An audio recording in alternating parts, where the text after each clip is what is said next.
It took me many years to be in a position to set up a proper collection room, and I learned a lot along the way. So in this video, I'm going to share with you 7 tips and tricks I learned along the way that, if implemented, will allow you to have the best collection display you possibly can. Stay tuned to find out more.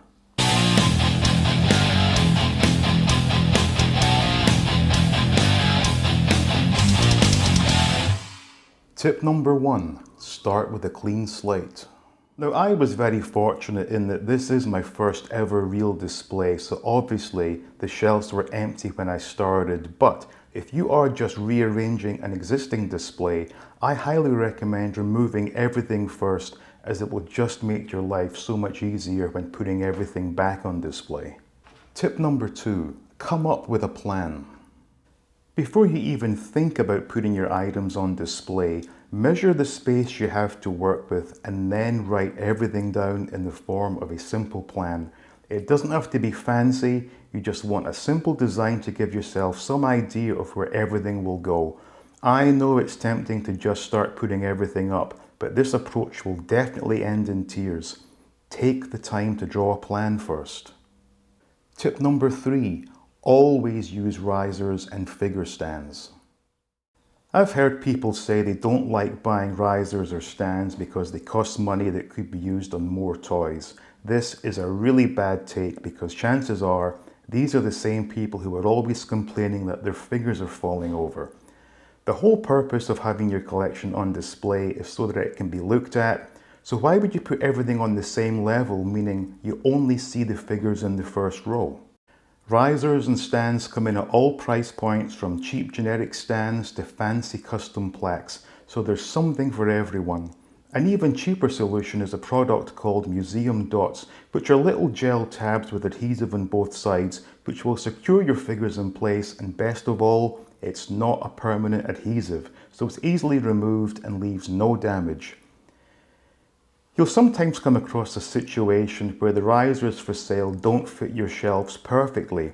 So when that happens, it's time to improvise and come up with creative ideas of solving the problem by stacking the risers and stands you already have. Tip number 4, always work back to front.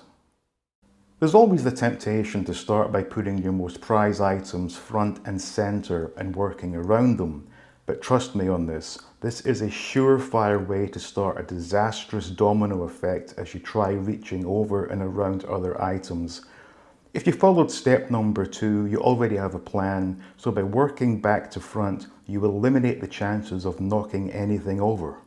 Tip number 5, you don't have to display everything. For many, their toy collection is their pride and joy, and they want to share it with the world on YouTube.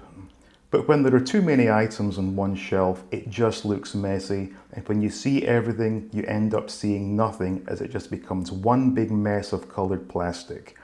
You really need to space things out so that each item can shine, and because your entire collection isn't out on display at one time, it allows you to change things up from time to time so the display doesn't become stale.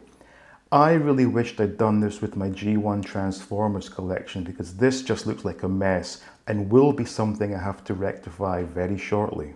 Tip number 6, let there be light. As I mentioned earlier, you want your collection to be seen, and one way of ensuring that is by the use of lights. Now, I am very fortunate that my display cases came with built-in lights, but there are many alternatives such as LED strips and puck lights that will have just as good an effect. In many cases, these can be battery powered, so you don't have to worry about there being cables everywhere.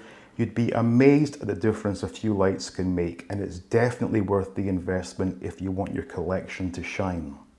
Tip number 7, have fun. You've spent months or even years building your collection, and I imagine that doing so was a lot of fun. So make sure that fun continues as you put it all out on display. Take your time and savor the moment as you watch each shelf come to life. Understand that you will make mistakes and accidents will happen, but don't allow yourself to get worked up about it. Toys were designed to be fun, and you should have fun putting them out on display. So there you have it. Those were my 7 tips and tricks for setting up the best possible display, and I hope you found it informative. And if you did, please be very kind to just leave a quick like and do make sure you are subscribed to the channel. But as always, thank you so much for watching this, and do stay tuned for more videos from All Things 80s.